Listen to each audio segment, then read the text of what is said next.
Hola, hoy vamos a conversar con María Lucrecia Monteagudo.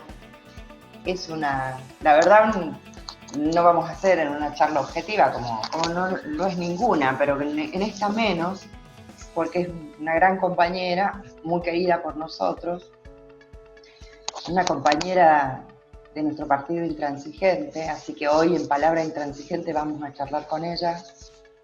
Lucrecia es psicóloga, además es licenciada en Ciencias de la Educación, ha militado mucho tiempo y continúa en el movimiento de economía social, particularmente el movimiento cooperativo.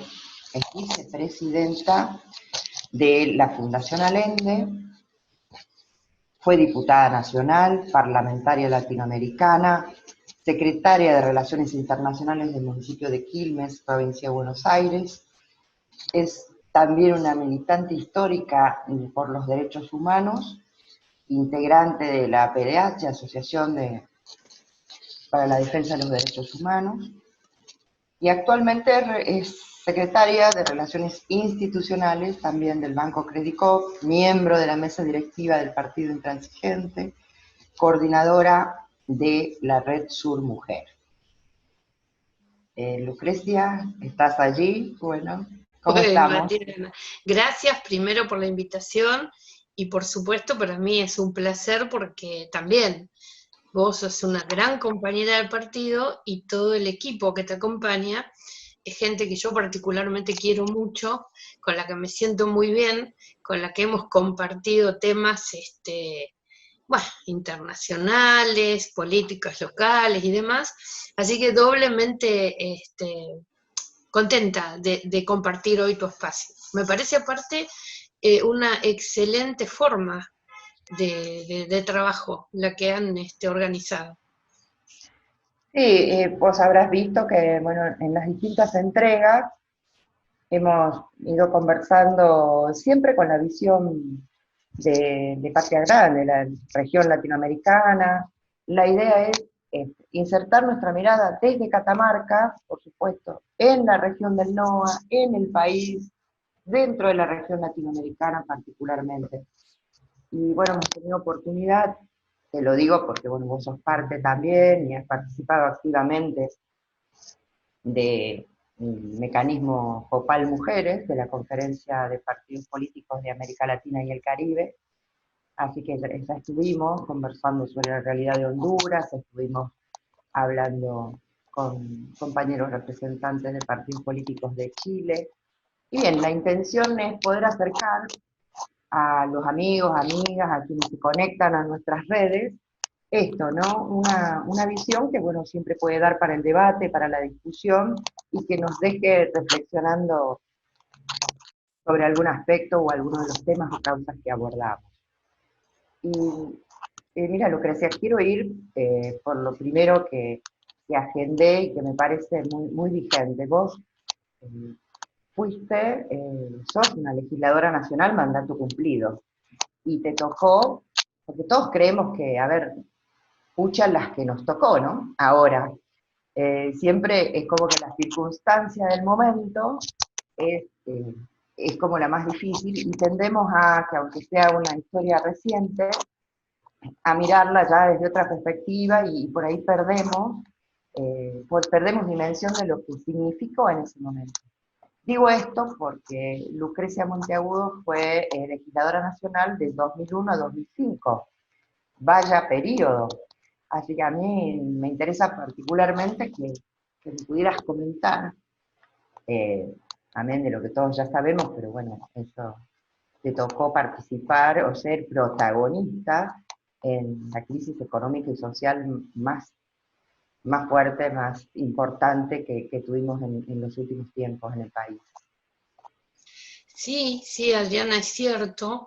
Yo asumí el 10 de diciembre del 2001 con un país que se derrumbaba definitivamente, con un modelo neoliberal, un gobierno que implementó políticas neoliberales y un estrepitoso fracaso, con más de 37 muertos en la calle, con las noches del 19 y 20 de diciembre rechazando esa política neoliberal de ajuste permanente, de violencia, y bueno, con los resultados que te decía, ¿no? Todos esos muertos en la calle, peleando, diciéndole no a un gobierno que estaba acabado, pero que parecía que no quería asumirlo, hasta implementó el estado de sitio, y lo que Sí. logró fueron miles y miles y miles de argentinas y argentinos, una noche inolvidable en la calle, diciéndole basta. Ahí asumí, así que bastante complicado fue. Bueno, después tuvimos las noches eternas de elecciones de presidentes, que duraban una noche, un día, 3 meses, hasta la llegada de Eduardo Duhalde, que estuvo 2 años en el poder como presidente de la República, hasta el llamado a elecciones. Todo esto con, obviamente, cuestiones políticas, sociales y económicas fundantes en cada decisión que se tomaba, ¿no? La muerte de Costec y Santillán, entre otras cuestiones que definían que se terminaba también el gobierno de Duhalde y tenía que llamar a elecciones con la gente en la calle. Y bueno, y así llegamos a las elecciones del 2003 con algunas opciones presidenciales, como era la de Menem, la de Carlos Menem, que fue la más fuerte de aquel 20 y pico por ciento, seguida por la de Néstor Kirchner del 21 y pico por ciento de los votos. Bueno, finalmente es Néstor Kirchner nuestro presidente, y empieza a reconstituirse el tejido nacional en ese momento, con decisiones que la verdad que a nosotros, militantes históricos de la izquierda nacional, popular, democrática, que llegamos a la militancia por un fuerte llamado de lo que era, por un lado, no a las prácticas del Fondo Monetario Internacional, prácticas de sumisión de nuestros pueblos, y por Memoria y Verdad y Justicia sobre los 30.000 desaparecidos y desaparecidas de nuestro país. Con esas dos banderas, la verdad que llegar a un gobierno que una de las primeras una de las decisiones más fuertes que toma, por lo menos a quien te habla, y seguro que lo vamos a compartir, es nulidad de obediencia de vida, punto final, claro, e indultos. La verdad que fue así como impensado. Luchado en las calles, luchados en la militancia, luchados en los movimientos de derechos humanos de toda la vida, pero era un gobierno, era un presidente que lo ponía en práctica. Más allá de las innumerables decisiones que se tomaron durante ese gobierno, primer gobierno de los 12 años y medio que nosotros vivimos, vamos a llamarle de kirchnerismo, yo digo que de la construcción de un frente nacional popular de características muy importantes para empezar una transformación en nuestro país. Bueno, fueron 4 años muy intensos, los 2 primeros con estas características que te cuento, y los otros 2 con la necesidad de reconstruirnos como partido inclusive en distintos frentes, hasta que, digamos que oficialmente llegamos, luego de que terminara mi mandato, llegamos al Frente de Todos, que en aquel momento no se llamaba así, que era Frente para la Victoria. Bueno, en esos 4 años, te digo, fue fuerte, fue una lucha fuerte por los derechos humanos, con una respuesta del gobierno y de las cámaras de diputados muy importante, y yo me acuerdo haber votado cosas así como que me marcaron también para siempre. Yo me acuerdo que había sido cofirmante del proyecto de obediencia, junto con Patricia Walsh y primero, Patricia Walsh y Alfredo Bravo, que nos había invitado Patricia. Alfredo Bravo, sí. Los 3 éramos. Y después hubo una convocatoria, una cantidad de compañeras y compañeros legisladores, hasta que después de 25 sesiones en minoría en la Cámara de Diputados, pidiendo nulidad de obediencia de vida y punto final, e indultos. Después de esas 25 sesiones, y el pueblo en la calle, sobrevienen los acontecimientos de la ex-ESMA, con Néstor pidiéndole perdón al pueblo argentino en nombre de ese gobierno del Estado, y después viene lo que te cuento que fue inolvidable. Y otra cosa inolvidable para mí, en política internacional, y hablando como vos empezaste de la patria grande, sobre todo en este caso latinoamericana y caribeña, votar en la Cámara de Diputados de la Nación el desbloqueo a Cuba. Esto fue histórico increíble. También, viviste. Histórico, increíble por lo que significaba, ¿no? Tantos años de peleas, bueno, hoy siguen, hoy le están negando la entrada al país de respiradores que vienen del exterior hacia Cuba, que afortunadamente tiene muy pocos casos de coronavirus, porque tiene un 25% de una materia importada, esta cosa, viste, de los gobiernos, de Estados Unidos que determina estas cuestiones, ¿no? Bueno, Lucrecia, así empezamos. Empezaste así, casi en la aparición.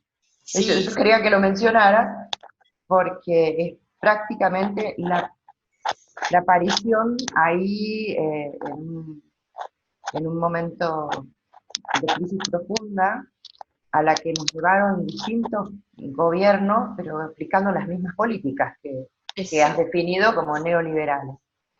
Y se podría decir que fue toda una etapa, un poco más de una década, de restitución, en algunos casos de restitución de derechos, en otros de ampliación de derechos. ¿Cuáles destacaría?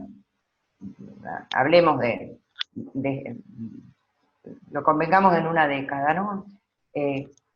Un par que vos destaques, ya sea de restitución, de ampliación de derechos, de incorporación e inclusión, en todo lo que se conoce como esta etapa, le llaman kirchnerismo, pero bueno, es una etapa de proyecto nacional con profundas raíces populares y democráticas, de amplia participación.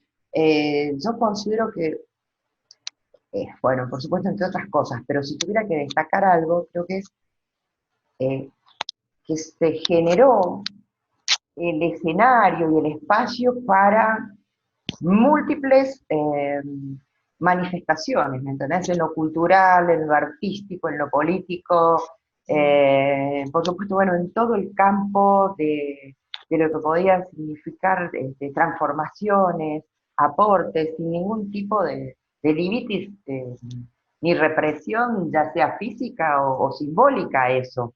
Entonces, esa sensación de florecimiento, ¿no? Esa impresión de, como decía, de un escenario propicio para el movimiento, ¿no? Para la movilidad de la sociedad.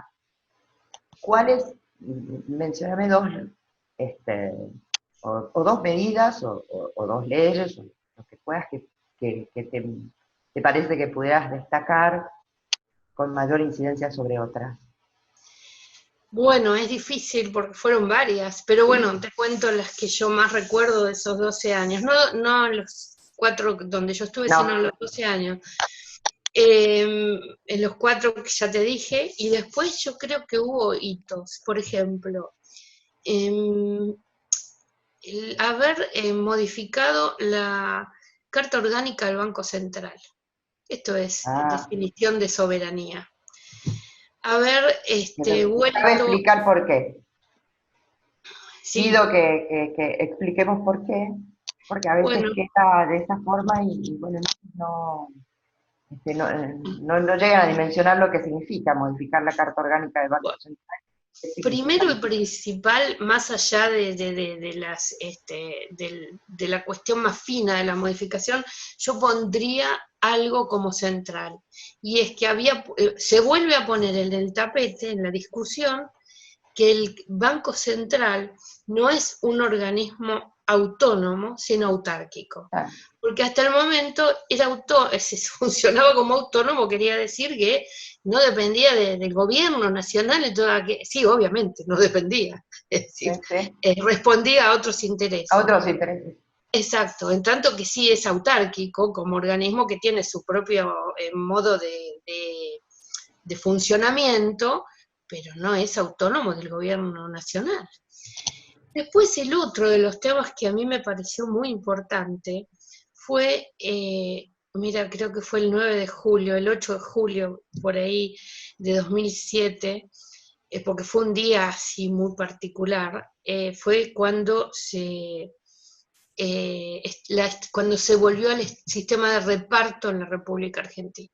Es decir, que se recuperó la jubilación por el sistema de reparto y Sí, salimos del esquema terrible de las AFJP. de las, sí, No es que de las administradoras de fondos de Exacto, jubilaciones y pensiones. Sí, sí. exacto.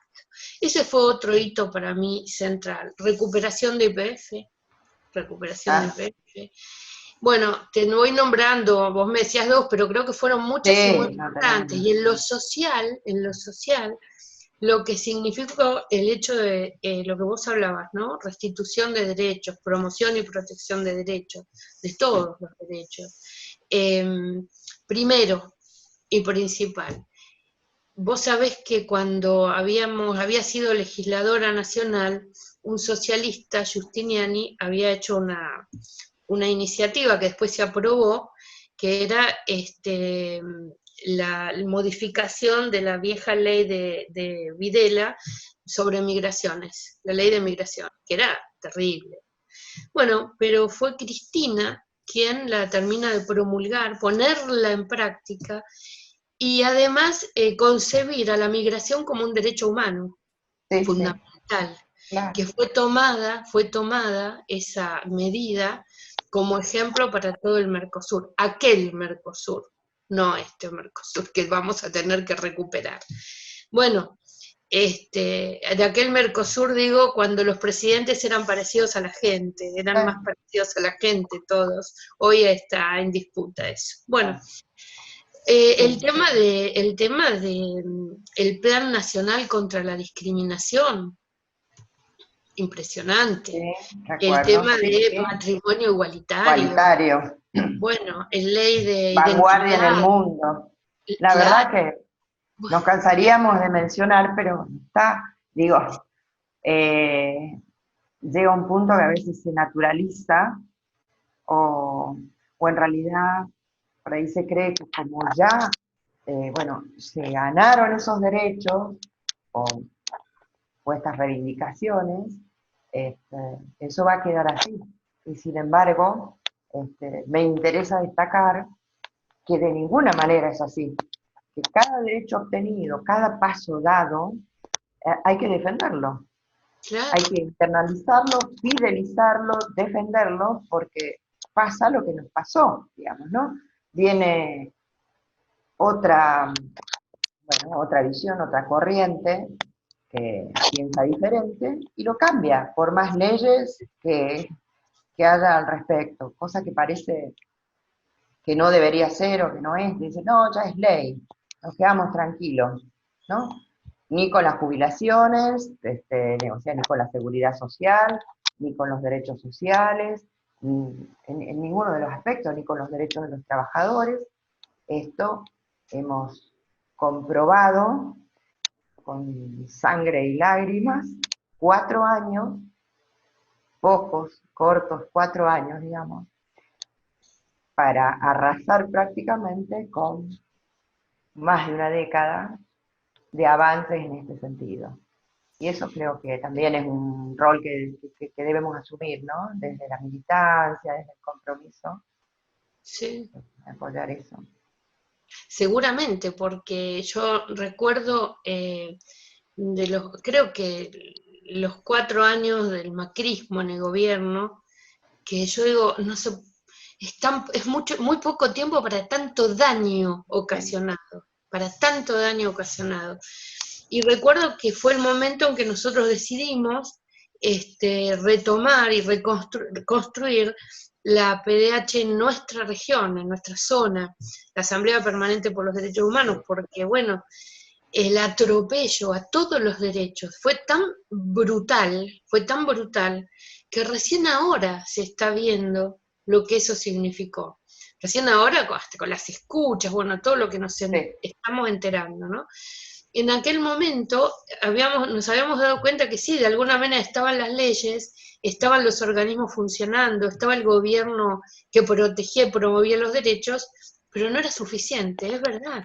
Fíjate que en estos 4 años, como vos decís, fueron capaces de los mayores atropellos, y desde los territorios nosotros hemos vivido, por eso el llamado a juntarnos y no recuperar, sino instalarla desde 4 distritos muy importantes: Varela, Berazategui, Quilmes y Avellaneda, ahí con urbano bonaerense cercano, bastante cercano algunos de ellos a la capital, con millones de personas, que la verdad que esta gente hizo que se perdiera la condición de ciudadanía. De ciudadanía. Vos fíjate, yo pocas veces he visto atropellos semejantes, y siguen pasando. Por eso es importante lo que vos decías. No es suficiente la letra de la ley si no se construye y hablo de construcción importante, una red en la sociedad que impida que estos tipos, que son las 1000 familias, más los poderes externos que tienen intereses acá concentrados y expoliadores, y el macrismo y el neoliberalismo, son mil, hayan tenido el 40 y pico por ciento de los votos, en es decir, cómo logran instalar en los sectores medios esas mayorías que construyen a través de las peores maniobras, de las peores formas, y que realmente lo ves en esto que pasó el sábado, en esta movilización del día sábado. Bueno, como no tienen número, implementan, pues lo han tenido siempre, mecanismos de poder para lavar cabeza y llegar a donde llegamos. Sí. No, perdón. Yo creo que por eso es importante la construcción del sentido distinto, porque tanto hablar de la República, no es casual. A mí me hace acordar a veces cuando la gente tiene que nombrar tanto algo como la República, en este caso, es porque la tenés que nombrar tanto porque ni la sentís, ni la respetás, ni está en tu interior, ni en tu convicción.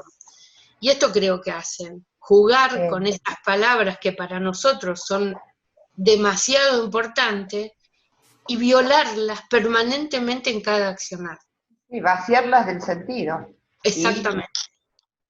Y darle otro.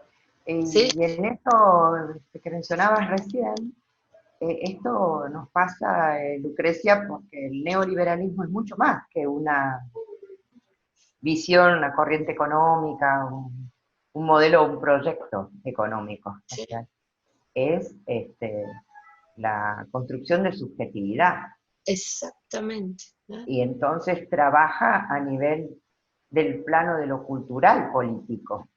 Esto también es algo en lo que hago hincapié siempre en estas conversaciones que sostenemos, y es una constante, aunque hablemos con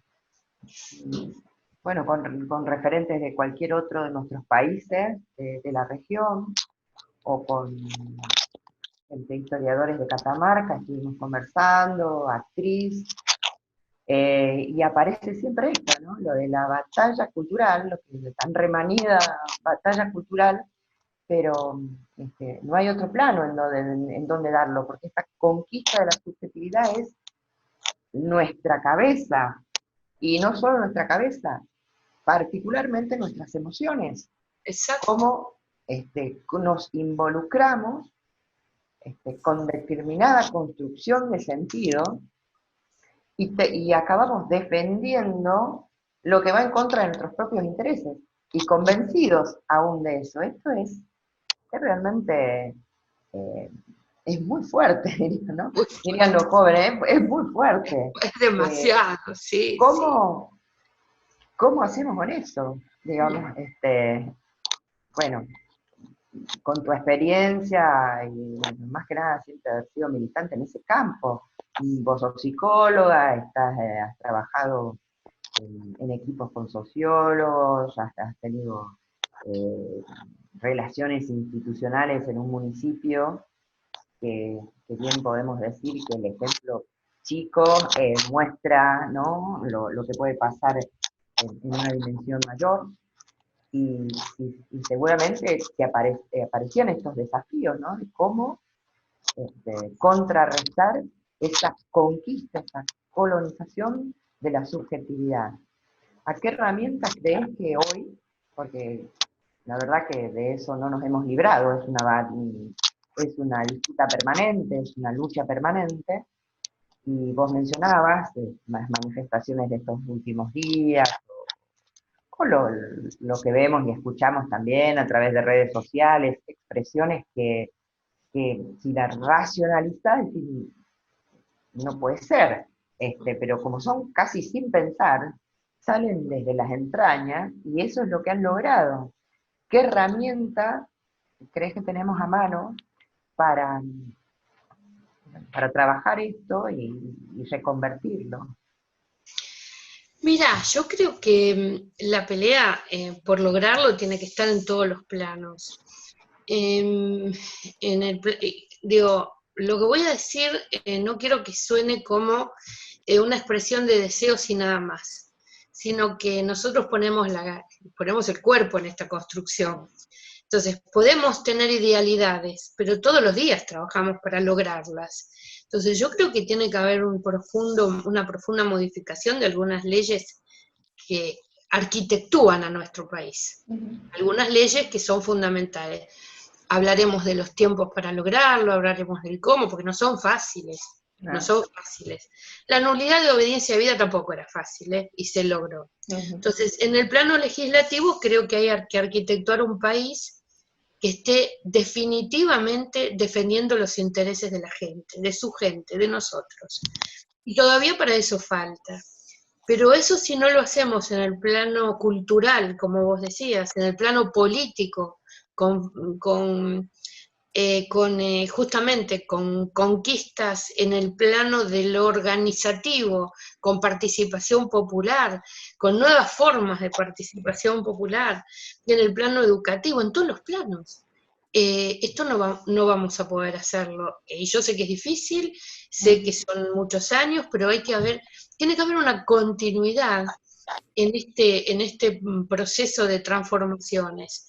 Mira, vos hablabas del trabajo que afortunadamente pude hacer durante 8 años de mi vida en lo internacional y básicamente haciendo hincapié en la patria grande. Hay prefeito, un intendente de Brasil, de una ciudad periférica a Porto Alegre, ya no es más su intendente, que él tenía un término que yo lo tomo y él sabe que me lo apropié, y tiene un librito que está muy bueno, que se llama Radicalizar la democracia. Ajá. Yo creo que esto es lo que tenemos que tender a hacer, radicalizar la democracia. Y no dejarnos correr. Digo, lo que yo he escuchado, todos escuchamos en televisión, la verdad que es patético desde el punto de vista de lo que significa una nación. Que un tipo te corra diciendo que no quiere el comunismo, que la verdad, digo, además no, es como no dimensionar las palabras que está largando, que está diciendo. Aparte te digo, yo toda mi vida he militado el partido intransigente, pero si vamos a poner las cosas en su lugar, el Partido Comunista es un partido de la democracia argentina que va a elecciones. Claro. Sí. No así los que manotean lo que les venga bien, aún los golpes de Estado, para defender sus intereses. Entonces, esto también me parece que podríamos clarificarlo entre todos. Y que nos corran con estos discursos de no quiero Venezuela, no quiero no sé.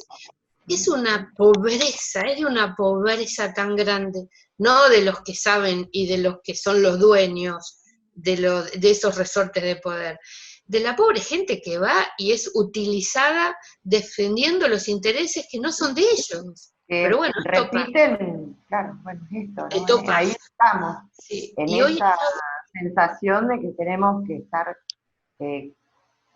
tratando, porque además no es expulsándolos, digamos, insultándolos ni nada de eso, lo hacemos desde la comprensión. Yo creo que si apuntamos realmente a querer avanzar en lo que es la nueva construcción de sentido, y de que nos podamos apropiar de ella, eh, el primer punto es esa comprensión y ver cómo ir trabajando categorías.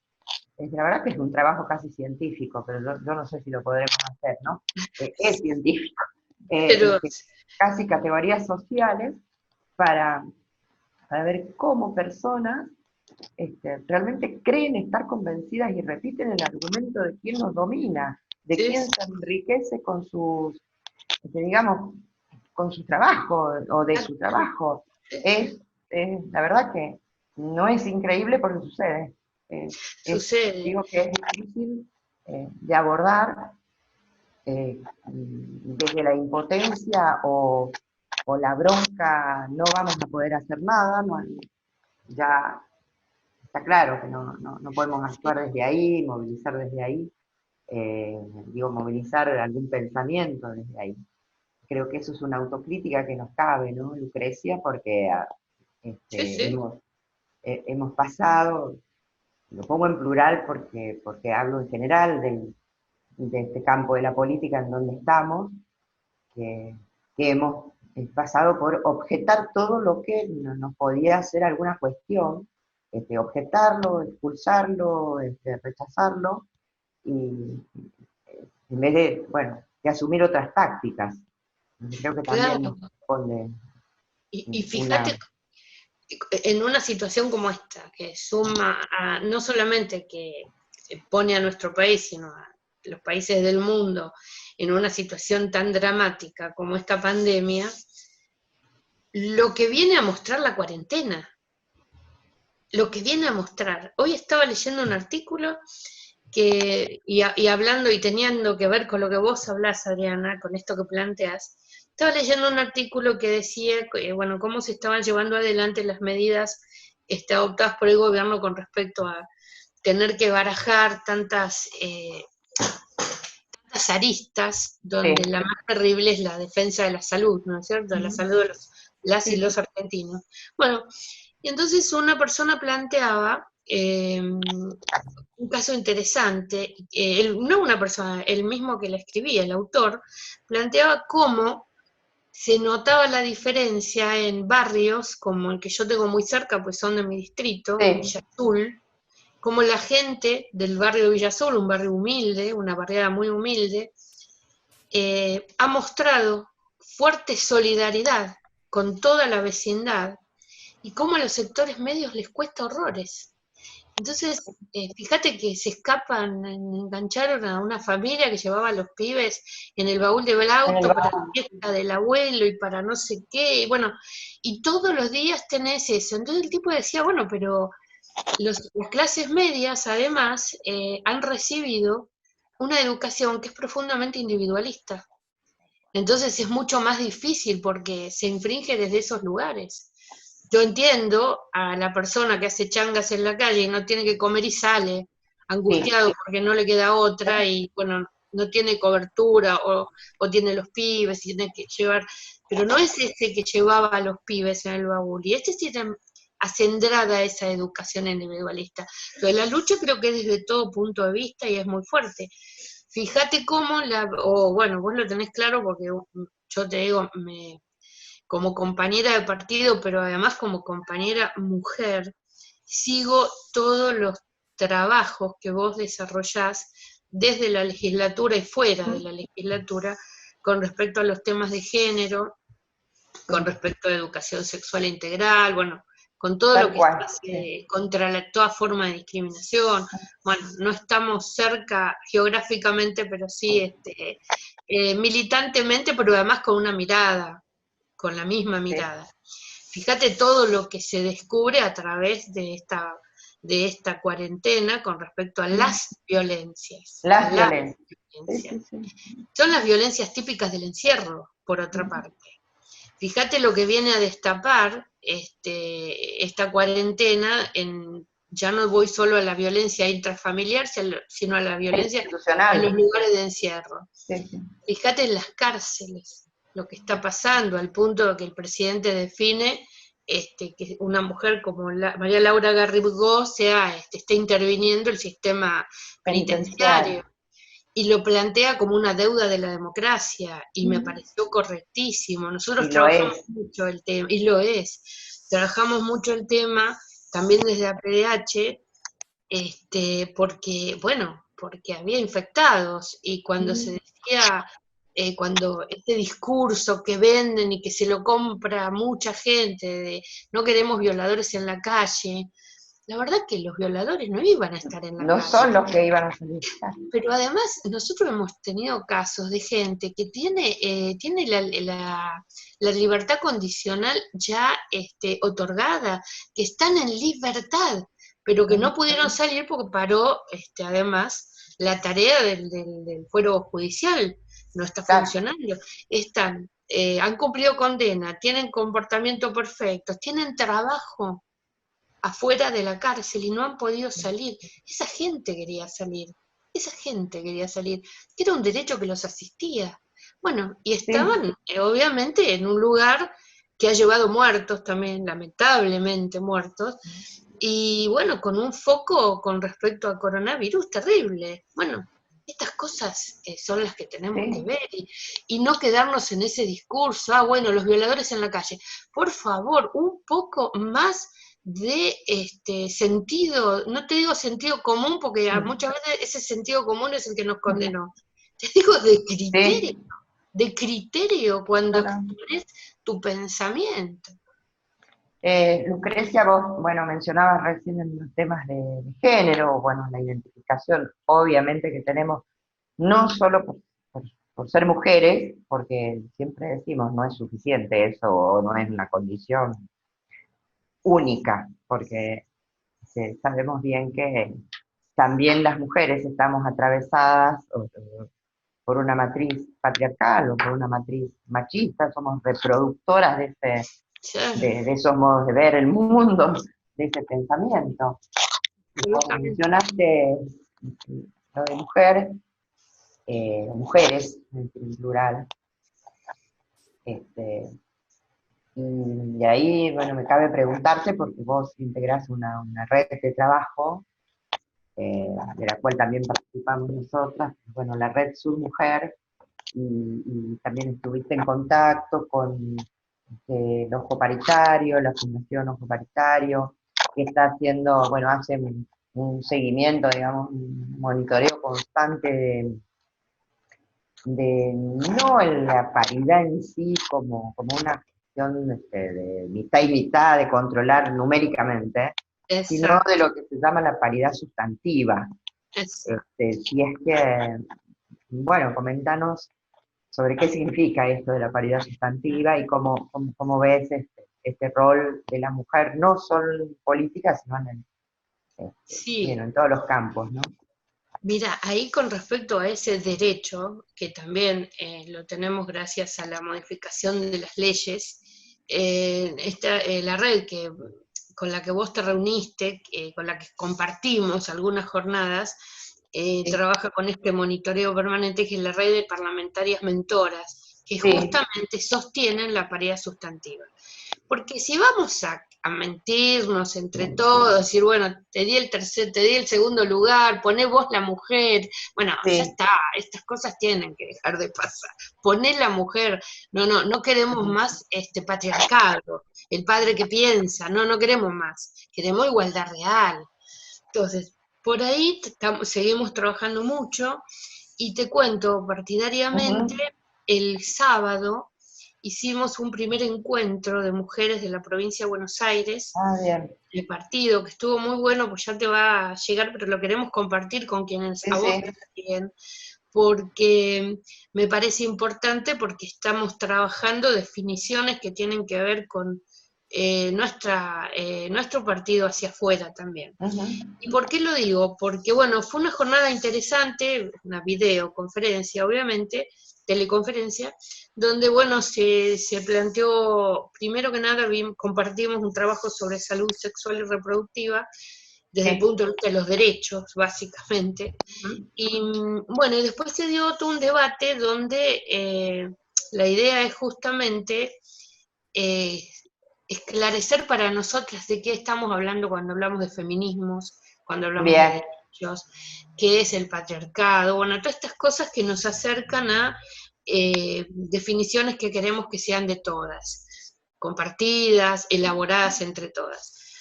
Nosotras, bueno, yo particularmente trabajo en la Red Sur, trabajamos hace mucho, ahora ya dentro de poco seguramente la vamos a presentar en sociedad, tipo vía teleconferencia, vamos a presentar la página, donde te vamos a pedir además que escribas, y porque yo les comenté Sí, a quienes claro. estamos en Red Sur, tu posición cuando viniste a la Cámara de Diputados con respecto a Bien. interrupción legal del Legal de embarazo, embarazo.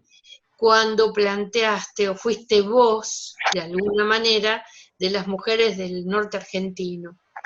Y Sí. nos parece tan importante que ese planteo se vea, se comparta, que bueno, te vamos a invitar para que nos escribas, ya después vemos la logística de eso, pero Sí, estamos sí. trabajando esa arista, es decir, derechos, género y derechos, derechos a la verdad. Bueno, no es casual que sean mujeres las que implementaron toda esta lucha histórica de memoria, verdad y justicia, ¿no? Mujeres, madres, abuelas. Derecho al trabajo. Lucrecia, eh, ahora en estos días, pero igual, viste, se incorporó violencia política Violencia política. bueno, a la ley de protección integral de Exacto. derechos de las mujeres. ¿Vos Exacto. qué opinás sobre eso? ¿Era necesario que se visualice que existe una violencia política aparte de porque Yo la ley creo, tipifica una serie de violencias, ¿no? sí, Y yo por creo supuesto que esta no estaba. esta es central. Mira, Mm. y te lo digo por haber padecido algunas cuestiones. Me acuerdo cuando, fíjate qué doble discriminación, ¿no? Cuando estábamos definiendo los lugares para estar en las comisiones de la Cámara de Diputados, no importa quién, ya no Sí, importa, planteaba que como yo era mujer podía ir a educación. claro, Digo, educación, doble cultura, discriminación, familia, salud, no, yo niñez y quiero, familia, esas son las que nos asignan a las mujeres. claro, vos te das Nunca cuenta, presupuesto, obras públicas, nunca, servicios públicos, vos algunas te das cuenta, vinculadas a la reproducción nos ponen a las mujeres. y la Nos doble ponen ahí. discriminación, porque además de Claro, educación como tema menor, como un sí, tema sí, menor, ¿no? claro. Y después me acuerdo de un libro de Piedad Córdoba, que como ambas compartimos Copal, Sí. sabemos muy bien su historia, bueno, ya vos quizás en algún momento la puedas entrevistar. Ella contaba de la discriminación que había sufrido en una de las últimas, no últimas, una de las, hará unos 10 años, cuando fue candidata, que para empezar a socavar su imagen, su buena imagen popular, empezaron por decirle, le cambiaron el nombre a propósito. Entonces el chiste era para destruirla. Claro, Definitivamente, en vez de Piedad Córdoba, le decían Piedad Górdova, claro. gorda. Entonces ella contaba, ella se Y estamos reía de esto, hablando de una de las máximas referentes bueno, en de, Colombia, lo digo de para, Colombia, de las luchas más fuertes, claro, más importantes que ha tenido ese país y y hacer Latinoamérica. hincapié en su aspecto físico, bueno, en este caso, Exacto. bueno, Ah, la gordura. loca, gorda, Sí, enferma, bueno, exacto, esto no es menor. en el terreno político era moneda corriente. Es Sí, lo es. la agresión a las mujeres que estamos en política, es una cuestión corriente. Yo me alegro muchísimo de que se haya tomado esta determinación, porque es sumamente importante y valiosa para nosotras. Eh, Lucre, Sí, una, una cortita para concluir con lo de Quilmes, porque bueno, reitero, bueno, Lucrecia reside, y no solo reside, vive, milita, respira en Quilmes, provincia de Buenos Aires, y y como parte de, en su momento, integrante del gobierno de Quilmes, trabajó la línea de asuntos internacionales, ¿no? De vínculos este, internacionales. Y nosotros pensábamos en que, bueno, a ver, ¿qué, un municipio, bueno, en este caso Quilmes, o puede ser un municipio de Catamarca, qué perspectiva, qué beneficio, para qué vincularse, habías mencionado Mercosur, bueno, para qué vincularse con otros municipios de otros países, por lo menos vecinos. ¿Qué nos puede dejar esto? Mira, primero que nosotros siempre sentíamos que era la forma local de abonar a un gran proyecto nacional que era el de la ciudadanía regional.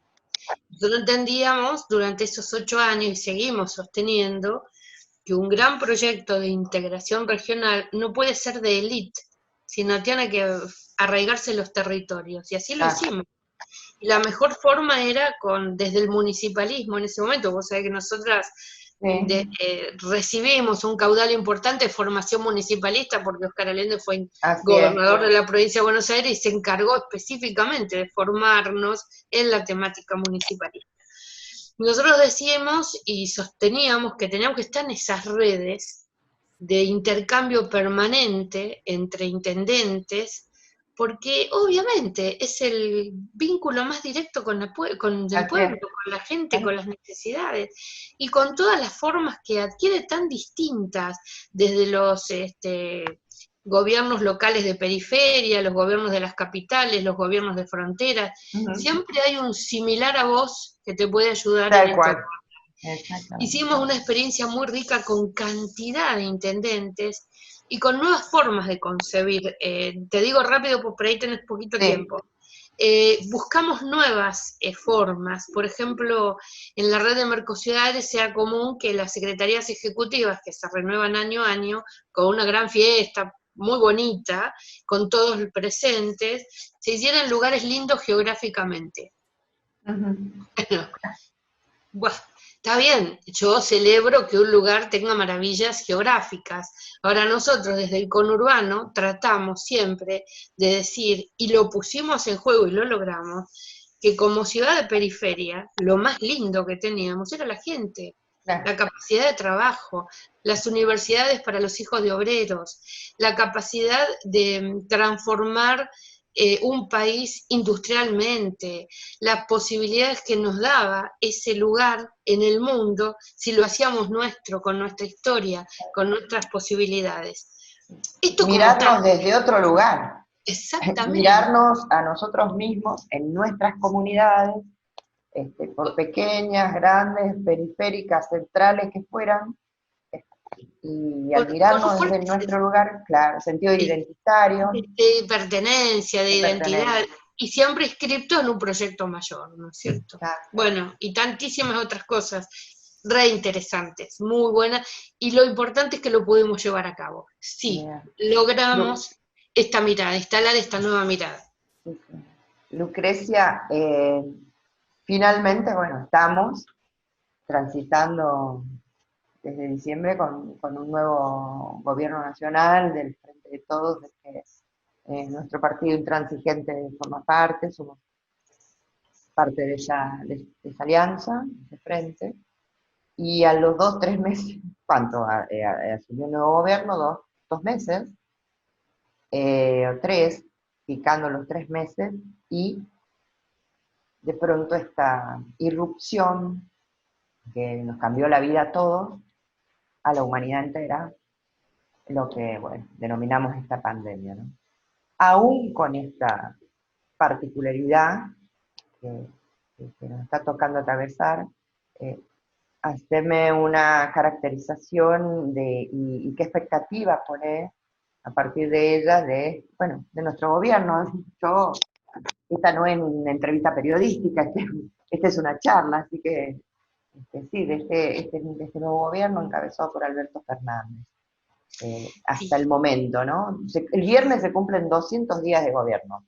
200 días de gobierno. Mira, Yo creo que, bueno, primero para nosotros fue importantísimo desalojar a Mauricio Macri del gobierno nacional. Fue importantísimo que hubiera un pueblo que defendió sus derechos a partir de esta nueva conformación, que nunca es nueva, pero en un formato frente de todos.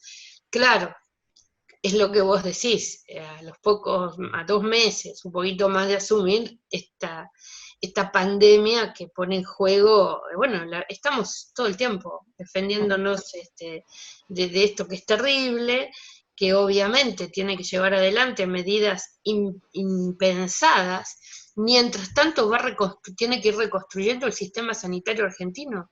Ni ministerio, acordate que ni ministerio teníamos. Sí. Y bueno, y medidas donde todos los días se pone en juego una parte sustancial de los intereses de la nación. Obviamente, yo creo que es un gobierno que tiene que enfrentar aristas impensadas y dar respuestas de lo que recibió. Bueno, deuda externa y demás, donde a veces no estamos todos igualmente de contentos y de conformes con las medidas que se toman. Pero yo apelo en esto a algo, nosotros estamos justamente para aportar a consolidar este gobierno nacional, popular y democrático, y colaborar desde nuestra visión para que se puedan ir transformando algunas miradas. Pero siempre es una disputa de poder, es una lucha de poder, interno, externo, esto no nos va a sorprender a ninguno, y seguramente, bueno, Vicentín, habríamos tenido una expectativa más grande en lo que significa la estatización. ¿Por qué? Porque nuestra proyección es de un Estado que reparte en función de los intereses de la gente y del interés de la nación y de una nación que sea industrial y que sea competitiva en los foros del mundo. Bueno, no sé si se podrá dar. Pero esto no significa que ya, bueno, cortemos lanzas, son miradas. Claro. Y en esas miradas nosotros proponemos la nuestra, además, con lo que significa el compás de espera que tiene que tener un gobierno hackeado por lo que recibió y por esta pandemia. Por esta pandemia. Entonces yo y creo lo que significa tener correlación de fuerzas para poder avanzar. Correlación de fuerzas, exactamente. Medidas. Entonces, bueno, desde ese punto y tomándolo lo de Vicentín, bueno, sí, a cada uno le gusta una parte de la historia, pero no siempre podés lograr todo lo que es mejor para vos. Sin embargo, decimos que, bueno, que tenemos que estar alerta, como es la palabra que vos decías con respecto a derechos humanos, alertas, porque de nuestra reconstitución, de nuestra fortaleza depende que estos tipos, las 1000 familias y sus dueños externos, no se metan en ninguna otra fantasía, no solamente que tenga que ver con estas marchas que hace, sino fantasía antidemocrática que termine llevándonos a todos a un mal muchísimo mayor, y que si viene de ellos, la verdad yo no lo descarto. En esas cabezas caben esas aventuras. Por eso creo que hay que fortalecer la democracia, fortalecer al gobierno, fortalecer los mecanismos de participación popular, siempre con el mismo sentido, el nuestro, el histórico, que es la constitución de la nación y la reconstitución de la patria grande.